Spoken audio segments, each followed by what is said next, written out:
Prodi PGSD kelas 3C tahun 2024. Di sini kami akan mempraktikkan tentang gaya listrik. Nah, sebelum itu, di sini kami akan memperkenalkan diri kami. Perkenalkan, nama saya Erin Natalia Purwantala, NPM 2409101010. Perkenalkan, saya Romani Margarita Batu, NPM 24091094. Perkenalkan, nama saya Ikhlas Marana Hampun, NPM 2409101004. Perkenalkan, nama saya Anjeli Tracy Kasanova, NPM 2409100088. Perkenalkan, nama saya Eva Triana Manihuruk, NPM 2409100092. Selamat menyaksikan. Sebelum kita membahas lebih dalam mengenai gaya, di sini kita akan membahas terlebih dahulu apa sih pengertian dari gaya.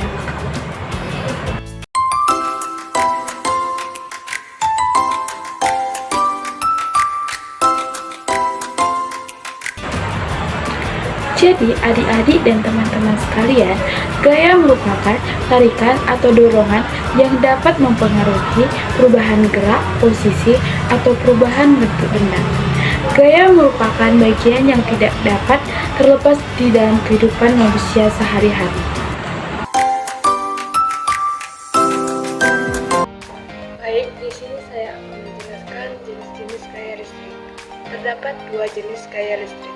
Yang pertama, listrik statis. Sesuai dengan namanya, berarti muatan listrik dalam suatu benda berjumlah tetap atau statis. Yang kedua, listrik dinamis, yaitu kebutuhan manusia dalam hal listrik menunjukkan listrik dinamis sangat diperlukan dalam kehidupan kita.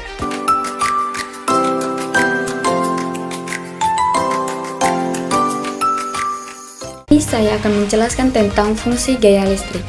Yang pertama itu baterai.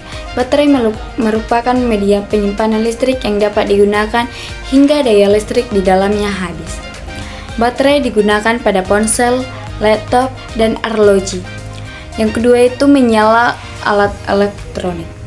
Gaya listrik dapat membuat alat elektronik seperti televisi, komputer, kulkas, dan setrika menyala. Yang ketiga industri. Gaya dapat menyalakan mesin-mesin produksi di industri seperti pabrik makanan, minuman, mobil, dan motor. Yang keempat medis. Gaya listrik dapat digunakan untuk terapi listrik, yaitu rangsangan elektronik yang digunakan untuk menangani penyakit kejiwaan dan saraf. Yang kelima penerangan. Gaya listrik dapat menghasilkan cahaya yang digunakan untuk menerangi ruangan yang gelap, rumah, dan lingkungan yang gelap. Terima kasih.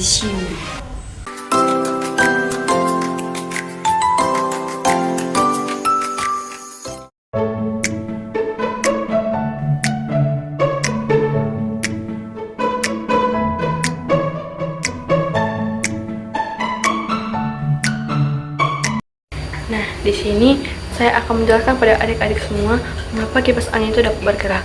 Nah, jadi kipas angin itu dapat bergerak karena kabel kipas angin itu dicolokkan kepada terminal listrik. Nah, kemudian listrik itu mengalir ke dalam kipas angin dan dapat menggerakkan dinamo. Dinamo kemudian menggerakkan baling-baling kipas angin dan menciptakan angin yang berhembus. Dan kipas angin itu bergerak karena adanya energi listrik. Nah, adik-adik, mengapa kipas angin itu dapat bergerak? Karena kita mengalirkannya atau menghubungkannya kepada listrik yang akan menghasilkan energi listrik. Nah, jadi listrik tersebut dapat diubah menjadi energi gerak yang dapat membuat kipas angin dapat berputar.